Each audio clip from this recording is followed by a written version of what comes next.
vamos a considerar unos versos allí, iniciando desde el 19. Vamos a leer esta palabra en el nombre del Padre, del Hijo y del Espíritu Santo. Amén. Así que, hermanos, teniendo libertad para entrar en el lugar santísimo por la sangre de Jesucristo, por el camino nuevo y vivo que Él nos abrió a través del velo, esto es, de su carne, y teniendo un gran sacerdote sobre la casa de Dios, acerquémonos con corazón sincero, en plena certidumbre de fe, purificados los corazones de mala conciencia y lavados los cuerpos con agua pura. Mantengámonos firmes, sin fluctuar, la profesión de nuestra esperanza, porque fiel es el que prometió.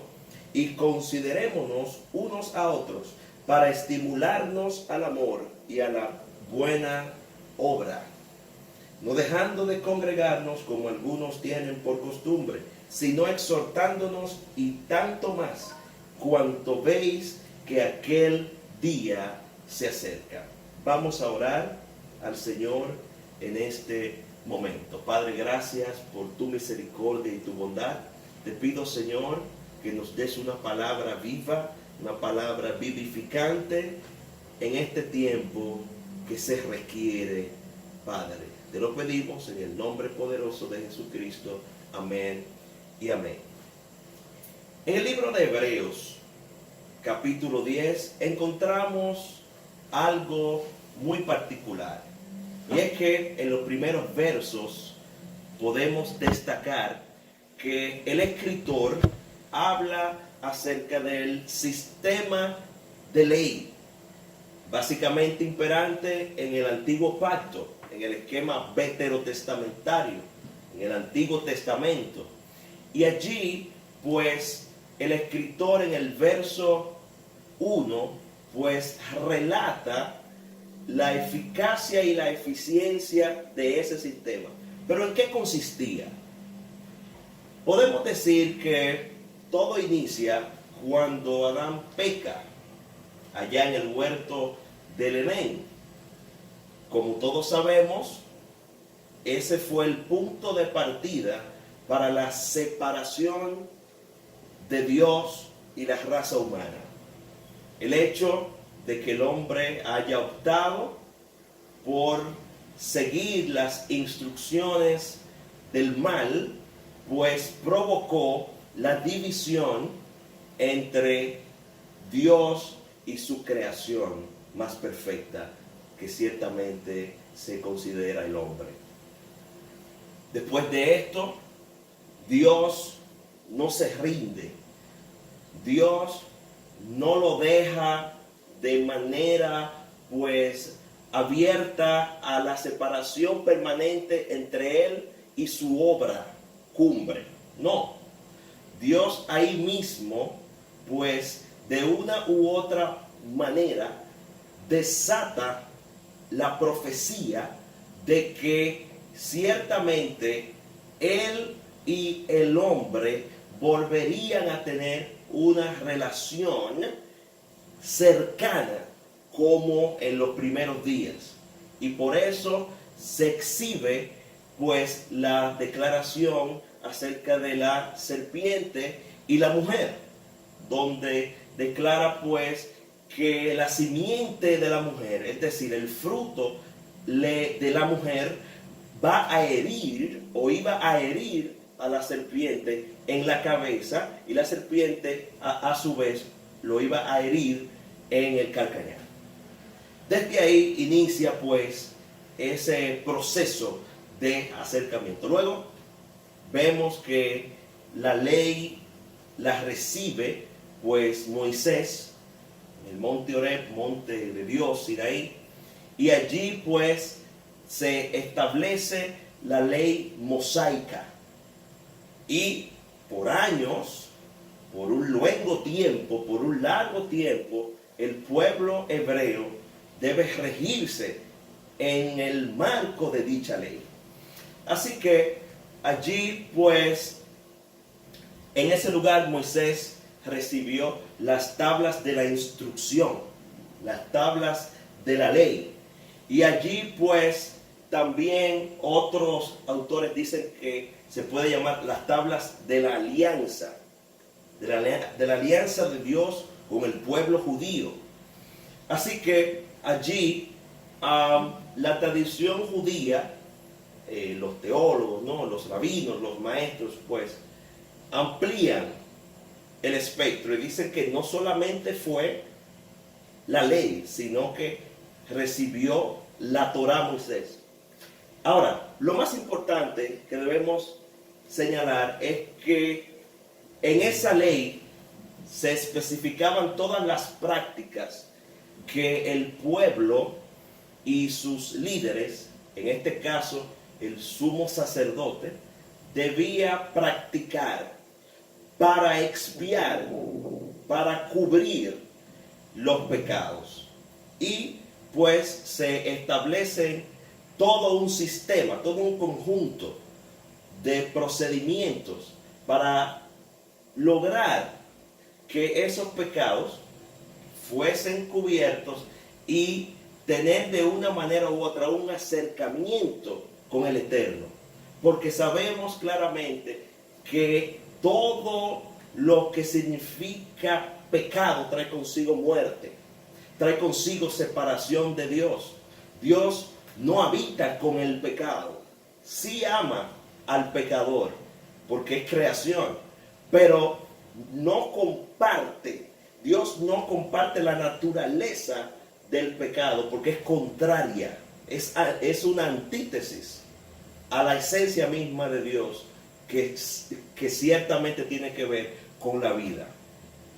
Pues podemos decir que habían una serie de ritos, una serie de ceremonias en ese esquema de la ley, y podemos hacer mención de algunos de ellos. Por ejemplo, cita que entre esos sacrificios pues estaba el primero, el holocausto, la ofrenda de grano era otro. Podemos citar también la libación con sus diferentes maneras en las cuales se pudiese presentar. Por ejemplo, entre ellas vemos la ofrenda encendida, la mesada o elevada. Todos estos tipos de ofrendas se pueden encontrar en el libro de Levítico. Pero dentro de esas cadenas de acciones que el pueblo pues tenía a su disposición a través de los líderes, quienes eran los encargados de presentar ofrendas, había una que se distinguía y tenía de hecho hasta la categoría de celebración, y es el día de la expiación, también conocido como el Gran Perdón, o en hebreo Yom Kippur. El Yom Kippur era, y todavía los judíos tienden a celebrarla, es una fiesta sagrada, es una fiesta santificada, que se apartaba con el propósito de que esto marcaba el final de la penitencia que se iniciaba en el año nuevo judío, o llamado también Rosh Hashanah o Rosh Hashanah. Y allí pues Yom Kippur se celebraba desde la tarde de un día hasta la tarde del otro. Y pues, ¿qué tipo de actividades el pueblo hacía? Primero, ayunaba. Segundo, oraba. También podemos decir que había una abstención de placeres físicos y de trabajo. Era una fiesta que se celebraba para interiorizar, para reflexionar, para analizar los actos, para arrepentirse. Y allí pues se marcaba, ¿no?, el inicio de todo ese nuevo espectro de 365 días. Así que después de todas estas ceremonias que se celebraban, el sumo sacerdote tenía la tarea de entrar al lugar santísimo en el templo, solo esa vez, nunca más.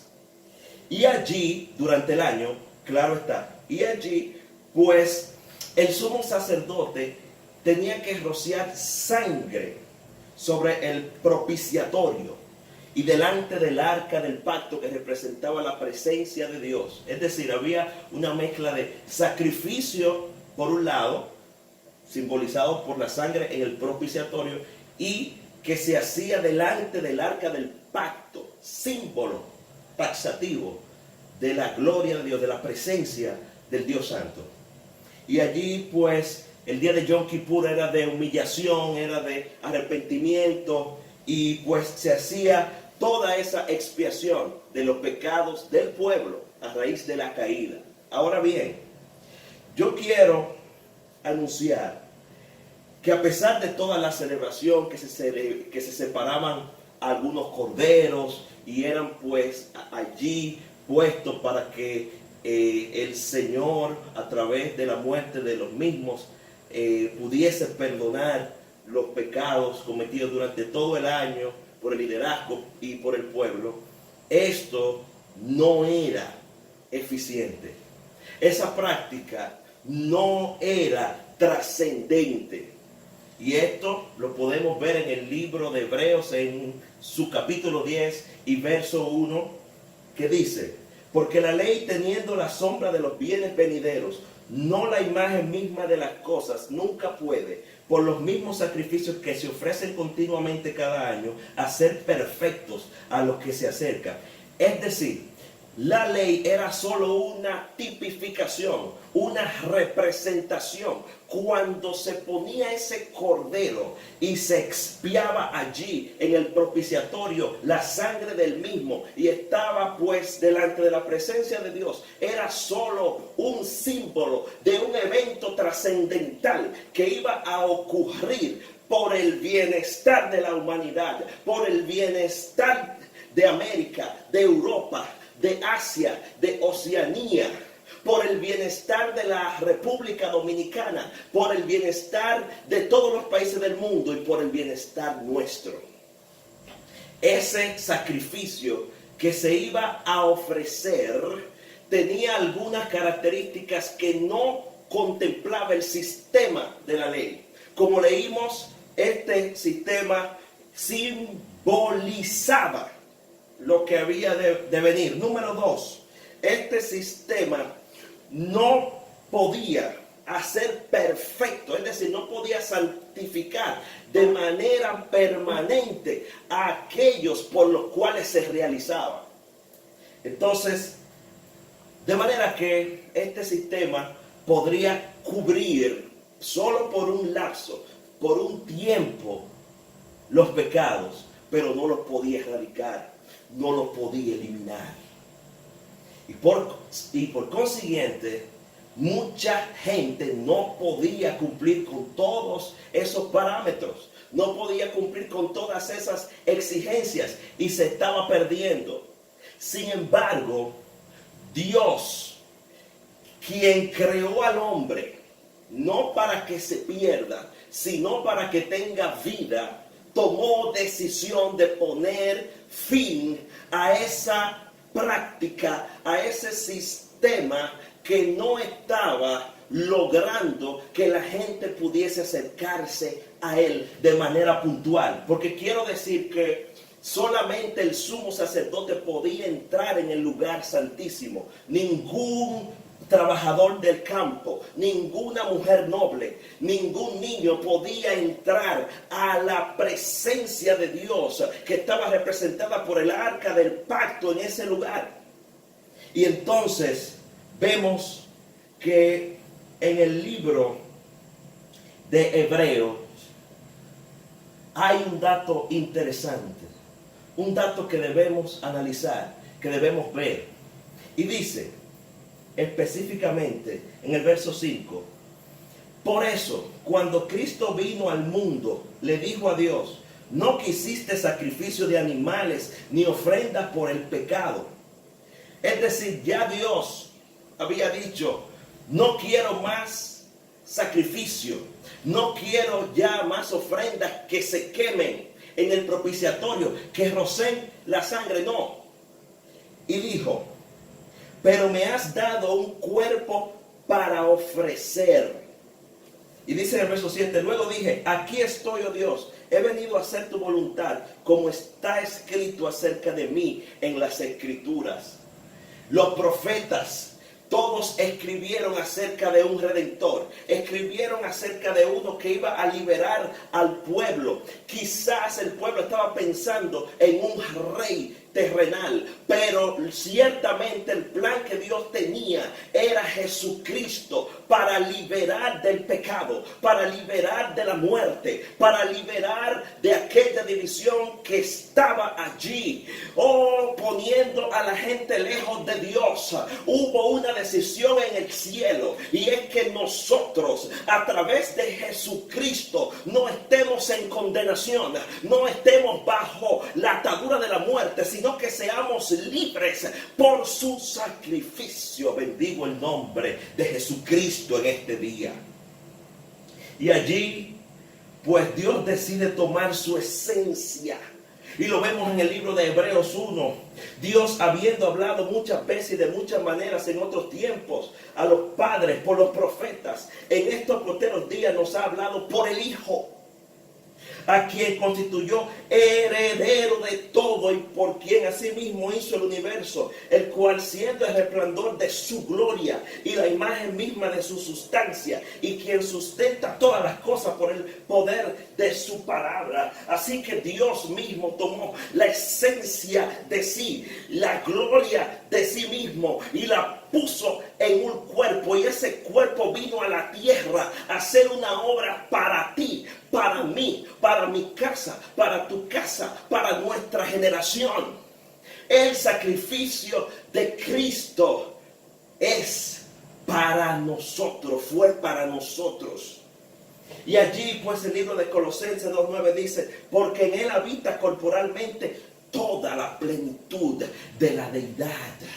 En Cristo, en Jesucristo, estaba representada toda la forma integral de Dios. Dios mismo vino a través de Jesús para Él representar aquel acto de propiciación a través de un cordero, y ya no iba a ser por medio de la sangre de un animal, sino que Dios mismo deja su trono de gloria para venir a hacer un sacrificio perfecto, a hacer un sacrificio duradero, a hacer un sacrificio que trascienda las generaciones, los países, que trascienda los milenios. El sacrificio de Jesús, no solamente fue para los judíos, fue para toda la raza humana, y todo aquel que abra su corazón y diga, yo acepto, la sangre poderosa de Jesús que limpia de todo pecado y nos hace justos delante del Padre. Damos gracias a Dios por aquello que hemos creído en la sangre de Jesucristo. Y allí pues en el libro de Colosenses vemos que se explica cómo Jesús cortó el impacto de la ley sobre el pueblo. Dice, y vosotros estando muertos en pecados y en incircuncisión de vuestra carne, os dio vida juntamente con él. Debemos entender, hermano, que todo aquel que está en pecado, que está bajo los rudimentos del mundo, está muerto. Aunque ande caminando, aunque usted vea que habla, que trabaja y que se ríe, está muerto. ¿Cuánta gente muerta anda por ahí y nosotros no lo sabemos? Pero gloria a Dios que para eso está la iglesia, para decir, aunque tú no puedas ver el camino, nosotros te ofrecemos al Cristo de la gloria que da vida. Y dice que os dio vida juntamente con él, perdonando todos los pecados, anulando el acta de los decretos que había contra nosotros. Déjame decirte que el acta de los decretos tenía que ver con el pecado pecado, con la ineficiencia pues de ese sistema que no borraba los pecados del pueblo. Y dice la palabra santa del Señor que se anuló el acta de los decretos que había contra nosotros, que nos era contraria, quitándola de en medio y clavándola en la cruz. Hermano, yo quiero decirte en este día que todo aquello que te crucificaba, que te martirizaba, todo el pecado que estaba sobre ti, la culpa de ello que trae consigo muerte, fue clavada en la cruz de Cristo. Y allí Dios, y allí el Señor, allí Jesús levantó la victoria para nosotros. Y cuando el Señor dijo consumado es, y ese velo se rasgó en el templo, yo quiero que tú sepas que en ese momento se abrió la posibilidad de que a través del reconocimiento de Jesús como Señor y Salvador, toda criatura puede ser salvo, toda criatura puede recibir la vida eterna por medio del sacrificio perfecto del Señor Jesucristo. Vemos también que allí, pues, en el libro de Mateo 27, dice: mas Jesús, habiendo otra vez exclamado con grande voz, dio el Espíritu. Y aquí el velo del templo se rompió en dos, de alto abajo. Y la tierra tembló porque estaba pasando un evento excepcional. El mundo de las tinieblas estaba furioso. Oh, Dios mío, cuando ellos se veían triunfantes allí porque llevaron a Jesús a la cruz, quizás el enemigo dijo: logré mi cometido, aborté el propósito de Dios para la humanidad. Pero allí, cuando Jesús dijo consumado es, la obra está hecha, ya todo está realizado. Dice pues que hubo un terremoto, my God, aleluya, y dice que la tierra tembló y las piedras se hundieron, y abriéndose los sepulcros, y muchos cuerpos de santos que habían dormido se levantaron. Inmediatamente Jesús terminó su obra, vino allí el poder de la resurrección, y muchos que estaban muertos, muchos que estaban ya, aleluya, en su tumba, pudieron salir con vida. Eso mismo ocurre cuando nosotros tenemos a Jesús en el corazón y hay un alma que pasa de muerte a vida. Inmediatamente dice: sí, yo acepto a Jesús, recibe la resurrección y pasa de un estado de muerte a un estado de vivificación por el Espíritu de Dios. Así que en este momento, hermano, después de haber escuchado acerca del sistema de la ley, del sacrificio de Cristo, hay tres acciones que registramos en los versos que leímos al principio de este mensaje.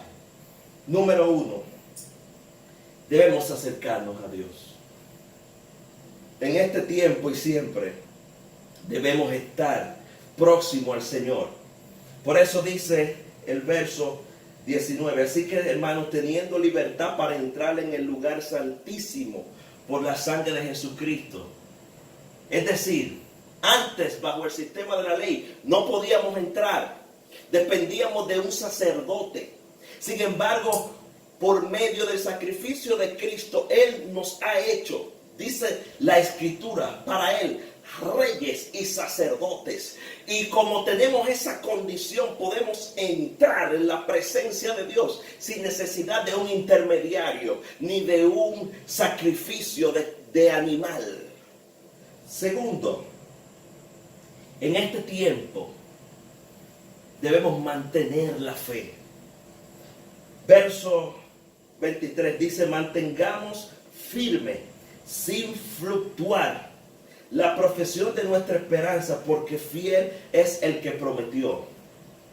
Este no es un tiempo para estar dudando, no es un tiempo para estar fluctuante, para decir: bueno, yo quiero creer, pero veo que las condiciones son muy duras. Quiero creer, pero estoy observando las situaciones mundiales y mi fe no es suficiente, hermano. Yo quiero decirte que el Dios que tú has creído, el Dios que tú has confesado, tiene el poder, tiene la autoridad, tiene la legalidad sobre el cielo, sobre la tierra y aún debajo de la tierra. No hay nada que ocurra en nuestras vidas que no esté bajo el designio, bajo el propósito de aquel que nos creó y de aquel que vela por nuestras almas. Por lo tanto, este es el tiempo para nosotros mantenernos confiados en que Dios está con nosotros, que Él es nuestro pronto auxilio. Por eso el salmista